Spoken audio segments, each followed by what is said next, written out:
Check this out. I drove it to work, and this is what happens.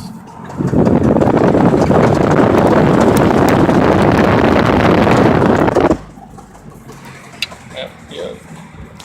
Bearings went out on it. I had to drive it home. Hear that?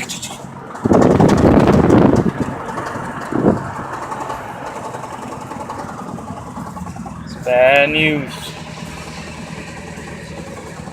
Engine rebuild, yes. Shit. Peace.